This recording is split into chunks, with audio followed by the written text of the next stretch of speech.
State का notification out हो चुका है। तो आज अब से हमारी जो क्लासेस रहेंगी वो पैडागोजी की रहेंगी। अब आज हम जो शुरू करेंगे वो करेंगे इंग्लिश पैडागोजी क्लास, बिल्कुल चैप्टर 1 से शुरू। और वो सारे क्वेश्चन होंगे जो प्रीवियस ईयर में पूछे गए हैं। उसके साथ हम करेंगे इंग्लिश जो सब्जेक्ट हमारा एनसीईआरटी बुक है उनको।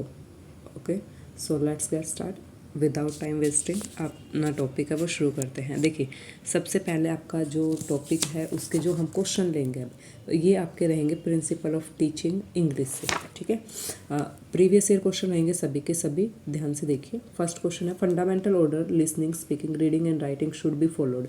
देखिए, आपने सुना होगा जो हमारे 4 प्रिंसिपल होते हैं, कोई भी हम लैंग्वेज सीखते हैं तो सबसे पहले क्या होता है, लिसनिंग होता है। आफ्टर दैट क्या होता है भाई, सबसे पहले एल, आपसे ऑर्डर भी लगवाते हैं इसको, लिसनिंग, फिर स्पीकिंग, बच्चा पहले सुनेगा उसके बाद बोलेगा, बोलने के बाद उसको क्या करेगा, लिखना सीखेगा, पढ़ना सीखेगा, फिर क्या सीखेगा, उसको बोलना सीखेगा, लिखना सीखेगा। तो आप छोटे का पहले हम घर में कोई भी बोलता है ना, सुनते हैं उसको भी क्या बोला, फिर हम उसको वापस रिस्पॉन्स करते हैं। उसके बाद हम क्या करते हैं, जब स्कूल में जाने से पहले आपको लिखना नहीं सिखाया, घर में ही मम्मा सिखा देती है, तो आपका हो गया रीडिंग। आप बच्चा पढ़ देता है ए फॉर एप्पल, लेकिन वो बनाना नहीं आता उसको, है ना, उसको शेप देनी नहीं आती ऐसे। तो सबसे लास्ट प्रोसेस आपकी क्या रहेगी, राइटिंग की रहेगी। तो ये क्या है, आपको आंसर गिवन है वो कौन से, फर्स्ट है प्रिंसिपल ऑफ सिलेक्शन। क्या प्रिंसिपल ऑफ सिलेक्शन है, नो।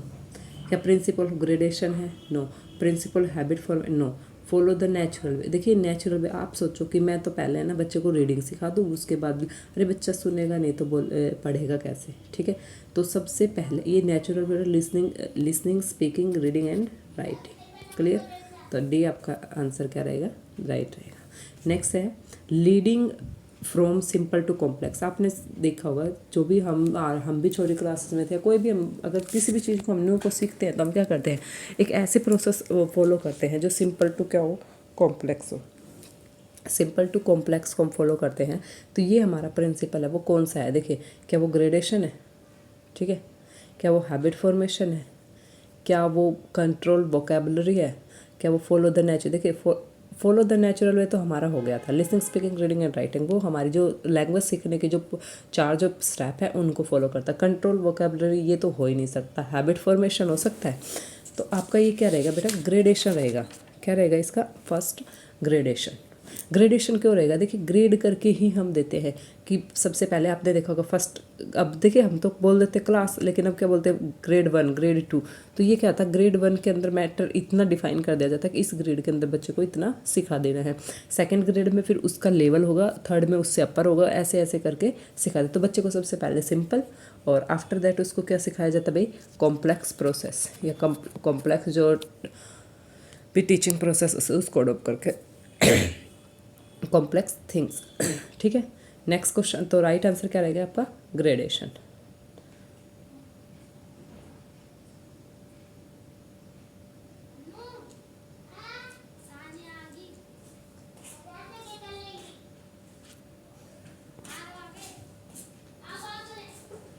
नेक्स्ट आपका which of the following is against the accept principle of language teaching. देखिए, लैंग्वेज टीचिंग है उसके अगेंस्ट में क्या है आपका, give priority of sound. Against पूछा है, ध्यान से पढ़िए, अगेंस्ट में पूछा, अगेंस्ट में क्या है, गिव प्रायोरिटी ऑफ साउंड। ये तो सही है आपके, जब आप लैंग्वेज सीखते हैं तो साउंड की प्रायोरिटी आपको देनी पड़ेगी। नेक्स्ट है the oral way is the shortest way of the teaching. Oral way, सबसे पहले हम बच्चे को ओरल वे ही करवाते हैं, है ना।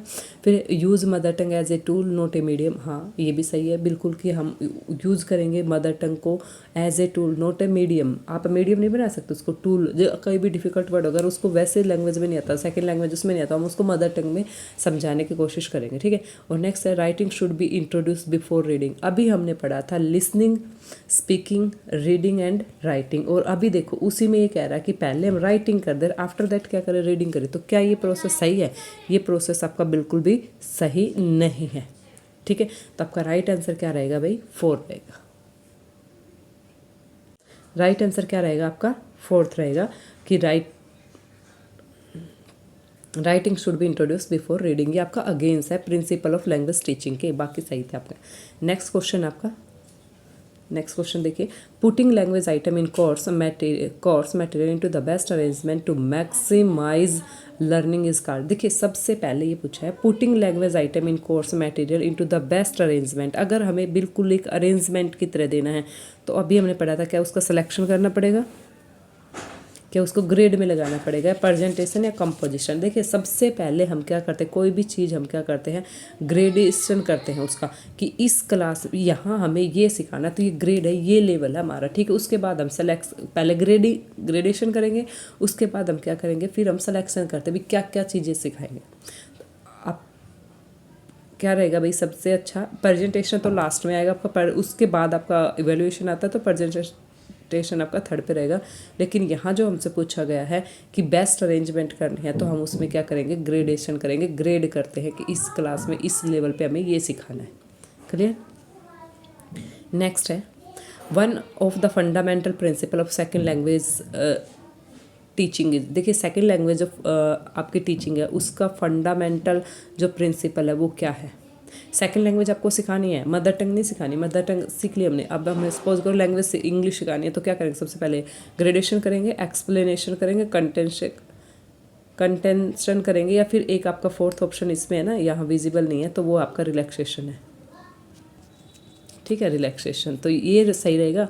देखिए सब अगर फंडामेंटल प्रिंसिपल सेकंड लैंग्वेज का प्रिंसिपल है तो हम सबसे पहले क्या करेंगे, एक्सप्लेनेशन नहीं करेंगे, हम करेंगे सबसे पहले ग्रेडेशन कि बच्चे को इस लेवल पे, मान लो अगर बिल्कुल आपका LKG का बच्चा है, ठीक है, जो प्री प्राइमरी होता है उसका बच्चा है, तो आप उसमें सबसे पहले अल्फ़ाबेट वगैरह है, साउंड है, ये सब आप पहले ही बता देते हो कि इस ग्रेड में हमें यहाँ तक सिखा देना है। क्लियर। नेक्स्ट देखिए, नेक्स्ट है basically language is form of activity and one learner learn a language through. देखिए सबसे पहले बेसिकली जो language is a form of activity के थ्रू हमें सिखाई जाती है जो भी लैंग्वेज है, ठीक है, लर्नर है उसको एक्टिविटी के थ्रू सिखाई जाती है, तो वो क्या कहलाएगा, रोट मेमोराइजेशन। नो, अगर रोट मेमोराइजेशन तो दैट मीन इसमें एक्टिविटी का इंक्लूड नहीं हुई ना। क्या मिमिक्री भी नहीं करते, मेथड तो यूज करते ही नहीं। जब इसमें ऑप्शन में आपको क्वेश्चन में ही पूछा गया कि एक्टिविटी के थ्रू सिखानी है तो दैट्स मीन्स हमारा आंसर क्या रहेगा, वो एक्टिविटी बोली जाती है। आपको सुना होगा लर्न, जैसे कई अगर ज़्यादा परमानेंट नॉलेज हमें गेन करनी है तो हमें एक्टिविटी के थ्रू सिखाना चाहिए बच्चों को, है ना, वो परमानेंट हो जाती है फिर। नेक्स्ट क्वेश्चन है Indian learner of English generally suffer from the following weakness. देखिए आपने सुना सेकेंड लैंग्वेज हम सीखते हैं और मोस्टली इंडियन क्या सभी इंडियन है उनमें ज़्यादातर क्या दिक्कत आती है, जो नॉन हिंदी स्टेट है वहाँ पर सेकेंड लैंग्वेज हमारी इंग्लिश है सपोज करो या फिर कोई और है, तो हमारे सामने सबसे ज़्यादा मेजर जो प्रॉब्लम आती है वो क्या आती है बच्चे, हमारे सामने सबसे मेजर जो प्रॉब्लम आती है वो हमारे सामने आती है inability to understand the pronunciation, कि हम है ना प्रोनाउंसिएशन होते उसको अच्छे से समझ नहीं पाते। तो आपका राइट आंसर भी यही है आपका, कि आपका ए आंसर है वो बिल्कुल करेक्ट है कि हम इनएबिलिटी है जो भी सेकेंड लैंग्वेज की जो प्रोनाउंसिएशन होती है उसको हम अच्छे से समझ नहीं पाते। यह थिंक दे न्यू एवरीथिंग, क्या सब कुछ अगर समझ ही गया तो फिर सफ़र कहाँ से करा, ये तो हो ही नहीं सकता है ना। डू नेट चैटिंग, अरे नेट चैटिंग का तो कोई इसमें वो ही नहीं है। फिर राइट ईमेल, अगर ये देखिए उन सबसे ज़्यादा हमारा क्या है, सबसे मोस्ट इंपॉर्टेंट हमारा है inability to understand the pronunciation, कि हम प्रोनाउंसिएशन को ही नहीं समझ पाते हैं। क्लियर।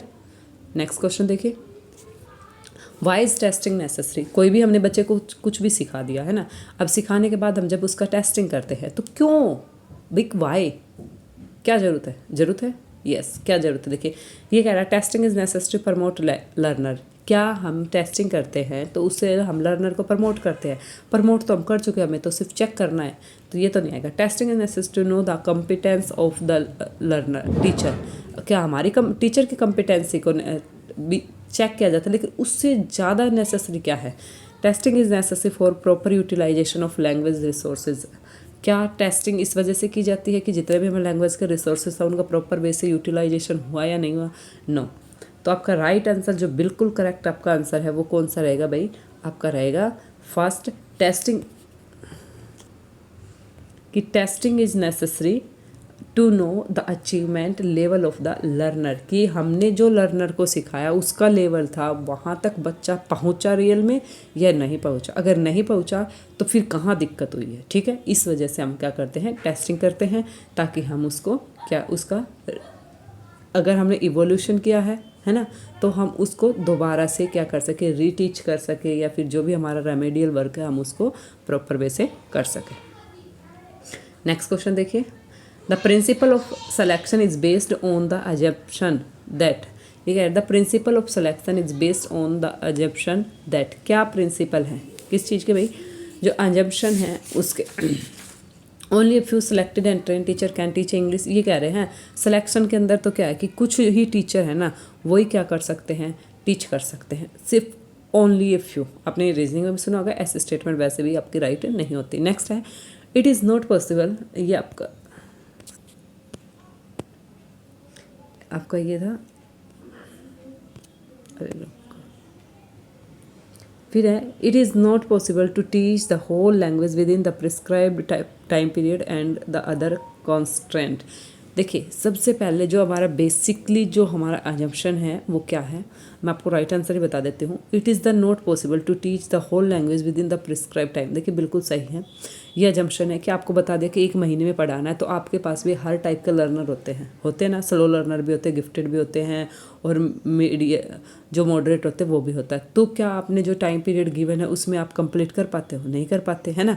और अदर जितने भी हमारे जो कॉन्स्टेंट होते हैं, बाधाएं आते हैं, उसके अंदर भी आपने देखा होगा। तो बेस्ड ऑन अजम्पशन जब आप सिलेक्शन करते हो तो ये आपका एक अजम्पशन, आप धारणा बना के चलते हो कि जो आपको टाइम पीरियड दिया जाएगा उसमें पॉसिबिलिटी नहीं होती कि आप उसको कंप्लीट कर दो। तो आपका ये बिल्कुल सही है, second answer is right. Next देखिए, the principle of gradation mean, principle of gradation, देखिए हमने ग्रेडेशन पढ़ा था, सिलेक्शन ग्रेडेशन का काफ़ी बार हम वो कर चुके हैं, यहाँ पर उस बातें हो चुकी हैं। तो ग्रेडेशन का मीनिंग क्या होता है, go from easy too difficult. देखिए ग्रेडेशन करते तो ईजी टू डिफ़िकल्ट जाते हैं, मैंने बताया था फर्स्ट क्लास में आपको पढ़ा दिया, 10th में आपका लेवल बिल्कुल चेंज हो जाएगा ना। Choose only difficult item to teach, no. Choose only easy item to teach, no. Choose only relevant and significant item to teach. अब देखिए आपसे ये भी नहीं पूछा गया, इसमें सिर्फ आपको ये बता, आपको ये इतना बड़ा स्टेटमेंट नहीं देना, ओनली वाले तो वैसे भी गलती होते हैं, ठीक है। और हम सिर्फ तुक्का नहीं मारेंगे, हम समझ के चलेंगे। देखिए ग्रेडेशन का मीनिंग है बेटा कि जो आपने पढ़ा, ठीक है, सबसे पहले आपने सपोज करो हमने आपको वर्णमाला सिखा दी ए, ठीक है, उसके बाद आपको जो 2 वर्णों के जोड़, फिर मात्राएं, फिर चैप्टर, फिर आप अपना जो भी व्यू होते हैं वो। तो इसमें ग्रेडेशन का मीनिंग ये होता है कि हम सबसे पहले बच्चे को इजी सिखाएंगे और फिर हम उसको डिफ़िकल्टी के साइड लेकर जाएंगे। डायरेक्ट ही डिफ़िकल्ट सिखा तो बच्चा सीखेगा ही नहीं, है ना। तो राइट आंसर क्या रहेगा, फर्स्ट, बिल्कुल राइट। नेक्स्ट देखिए, a good teaching learning material can base. देखिए TLM का आप सुना होगा आपने, TLM की फुल फॉर्म भी पूछी जा सकती है, टीचिंग लर्निंग मटेरियल होता है। अगर जो अच्छा है तो वो है बेस्ट है, तो क्यों है बेस्ट, ये देखिए आपके सारे प्रीवियस ईयर क्वेश्चन है, अगर आपने थोड़ा सा ध्यान से पढ़ा तो आपका अंडरस्टैंडिंग हो जाएगी, फिर पेडागोजी में आप मार्क्स नहीं कटवाओगे।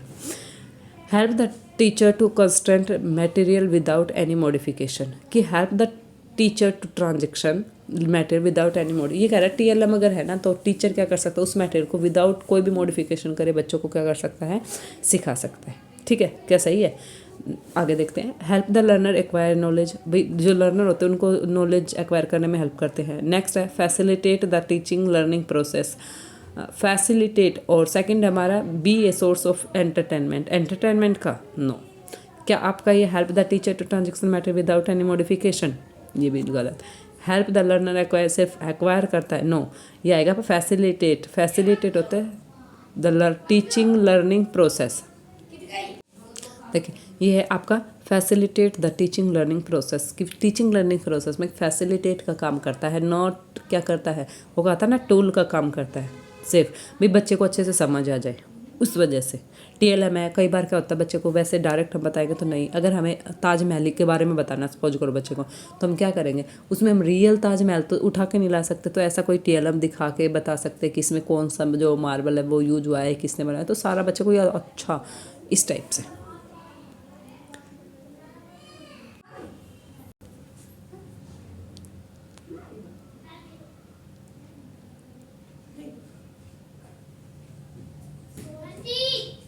क्या नहीं,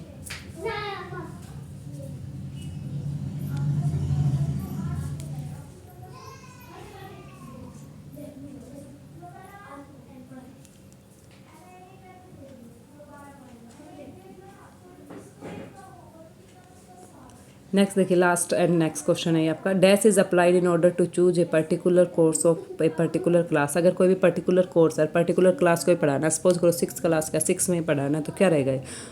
प्रिंसिपल ऑफ मोटिवेशन है, प्रिंसिपल ऑफ कॉन्क्रीटनेस है, प्रिंसिपल ऑफ प्रॉपर ऑर्डर है, प्रिंसिपल ऑफ सिलेक्शन है। तो देखिए, आपने सेलेक्ट किया होगा तभी तो आप पढ़ाओगे, है ना।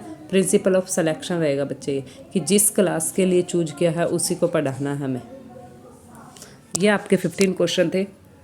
देखिए, इंग्लिश जब आपका अगर सपोज करो 60 मार्क का आपका सब्जेक्ट है, 40 क्वेश्चंस आपको आपका ग्रामर और जो टीचिंग से पता चल जाएगा, 20 क्वेश्चन आपके रहेंगे पैडागोजी से। तो पैडागोजी आपका, और एक सब्जेक्ट की अगर आप पैडागोजी करते हो तो वो आपकी हेल्प करती है दूसरे सब्जेक्ट के लिए भी। आप हिंदी भी पढ़ोगे, उसमें इंग्लिश भी है, तो वहाँ भी पैडागोजी काम आएगी आपका।